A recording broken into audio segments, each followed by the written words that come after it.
Namaste. Why are there religion-based wars? Well, one group of people believes in something, while the other believes in something else.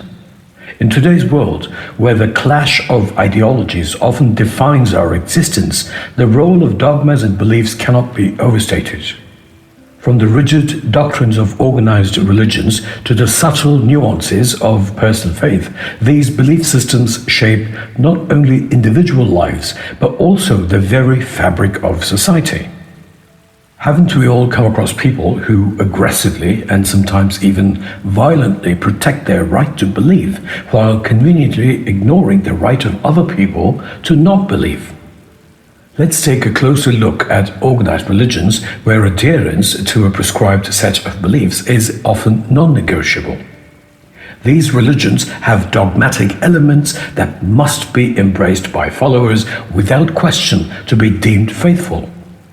It's a system where conformity reigns supreme and deviation from the norm is met with skepticism, if not outright condemnation, ostracization, and also punishment. Similarly, take for instance the teachings of some self-styled religious gurus who wield considerable influence over their followers. Many are urged to place their unwavering faith in figures like some ancient yogi who is supposed to have lived 50,000 years ago, Shiva, Krishna, and other deities. Some organizations utilize the Srimad Bhagavad Gita and the Srimad Bhagavatam as their primary canonical scriptures and enforce adherence by imposing specific requirements such as prescribed attire, clean-shaven heads, and a particular manner of speaking.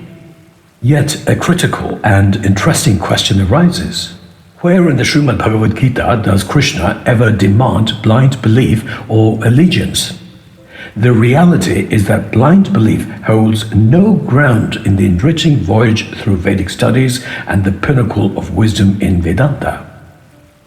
What sets Vedic wisdom apart is its emphasis on the journey of both spiritual and intellectual evolution.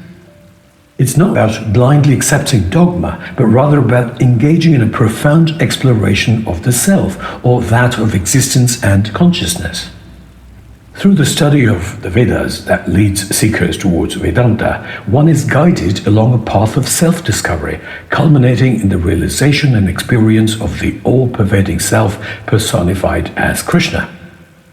In fact, it would be utterly demeaning to label Vedanta as a religion, especially using names given by invaders, plunderers, and colonizers. Religion, by its very definition, revolves around the worship of deities and adherence to prescribed beliefs and rituals. It's a closed framework that often limits rather than liberates the human spirit. Whereas Vedanta is a path towards the ultimate realization that subjective awareness is the all-pervading Supreme Brahman or Krishna.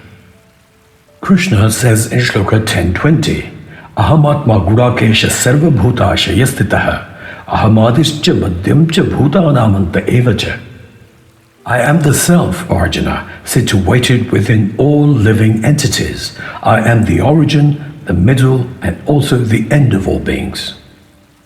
As against organized religions and cults, the Srimad Bhagavad Gita unfolds as a dialogue between Krishna and Arjuna, inviting introspection and discernment. Here, Krishna does not impose his will upon Arjuna, but instead guides him to make his own choices, a far cry from the authoritarianism often associated with religion.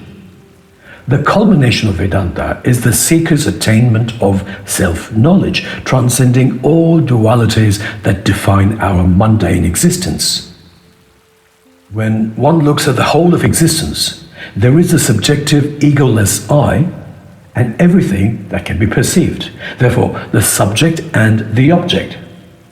Always remember this: Brahman is always the subject, and all that can be perceived, known as names and forms or namarupa, are manifestations of the unseen principle of Brahman or existence. In the journey of Vedanta, a seeker sheds all layers of ignorance when his or her subjective egoless I merges seamlessly with the whole, Brahman or Krishna.